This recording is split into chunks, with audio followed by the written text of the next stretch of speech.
Hi guys, Neil at Italia Autos here. Welcome back to another video on the channel. This week we have an Alfa 156 V6 in the workshop. Going to give you a little walk around it, see how it's getting on. So this is a customer's Buzzo 2.5 V6. He's only just bought it. He paid £650 for it. So we're going to find out today whether he's got a bargain or not.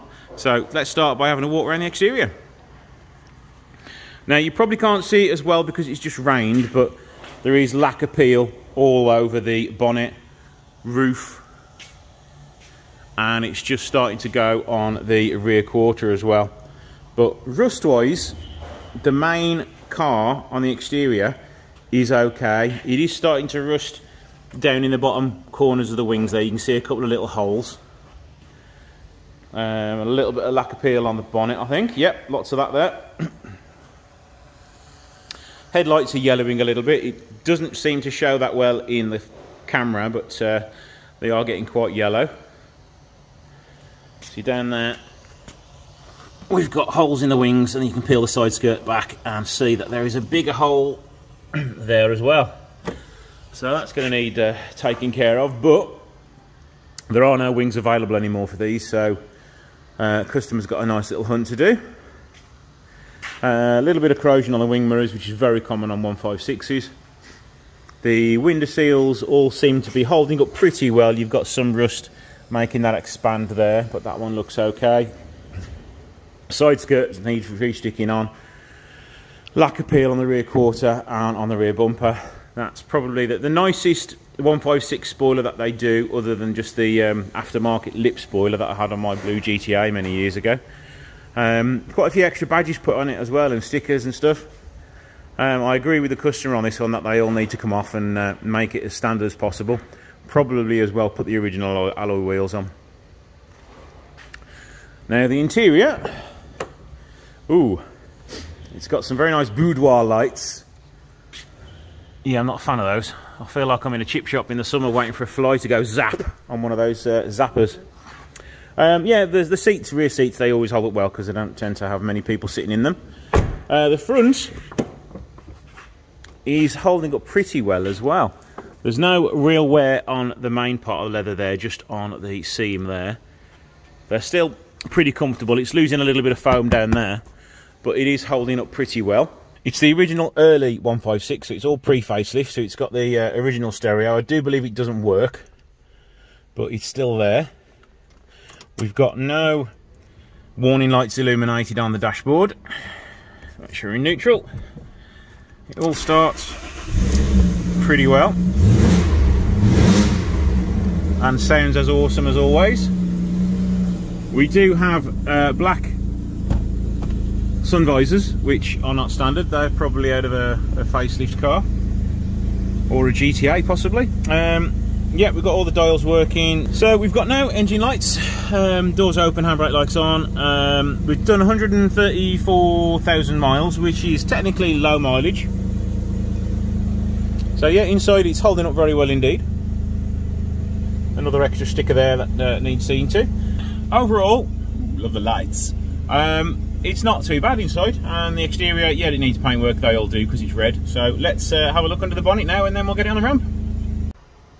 Now it is looking a little bit more sorry for itself underneath the bonnet, just purely for cosmetic reasons. The chrome intake pipes are rusty, the main engine covers are starting to corrode a little bit, the side cam belt covers could do with stripping back and repainting, but pretty good actually. The chassis legs and suspension turrets are still in very good condition. We've got a little bit of rust coming around the back there, but nothing to worry about at all.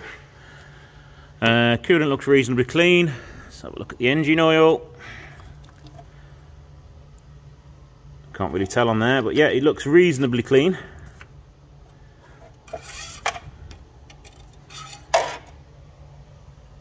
Yeah, that's not too bad. So the customer has said it's got a lot of service history with it. Even the cam belt seems to be up to date.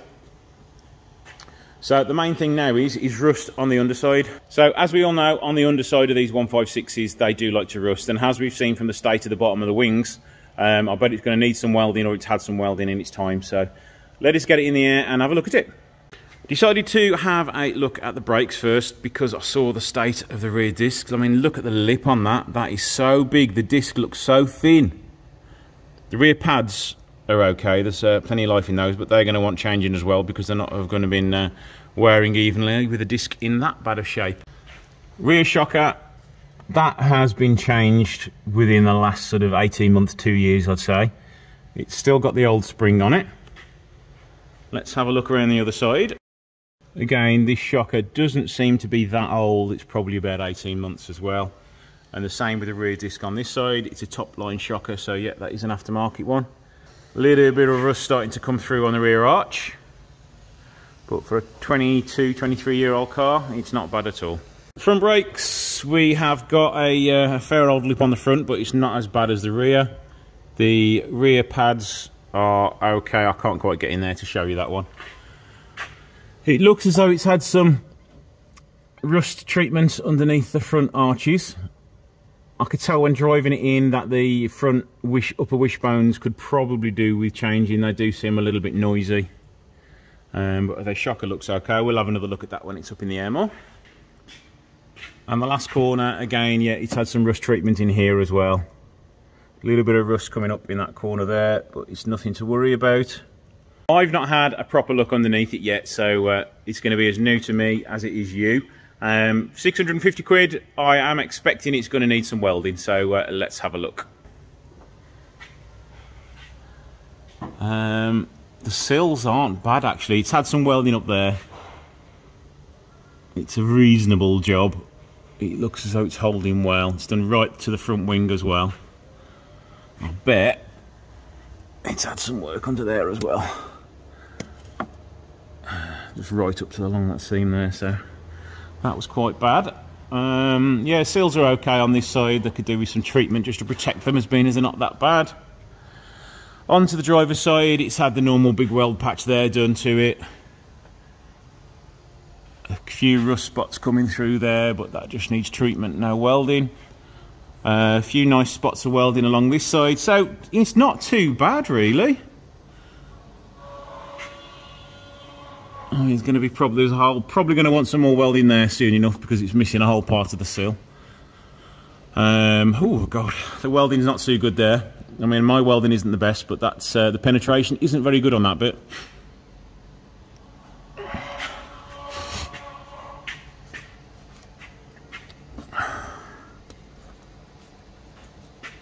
Let's try and see under there. Yeah, it just needs tidying up more than anything.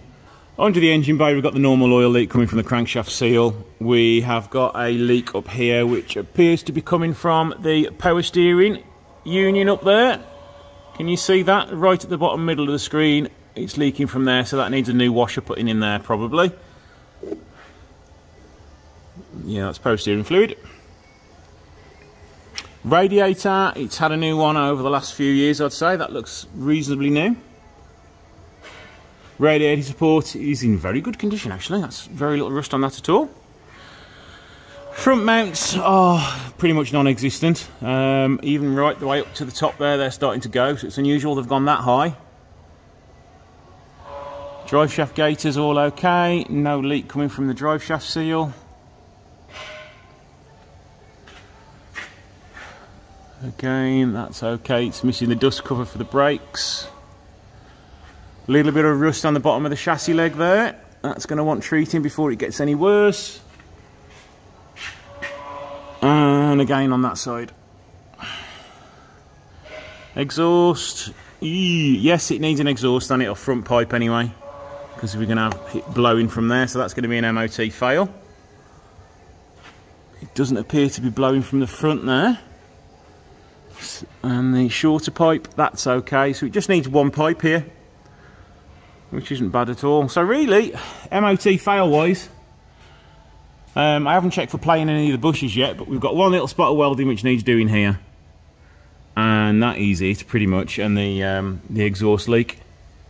Now the exhaust at the back seems to bounce around a bit. It needs some different rubbers on there. It needs the more solid rubbers, because that is just going to create vibrations and rattles. Water leaking in here, so that probably means there's a little bit of a leak going on, but is there a blow? I don't know. It looks like there could be, but that looks more like water leakage to me. And another little bit of a blow from this seal here.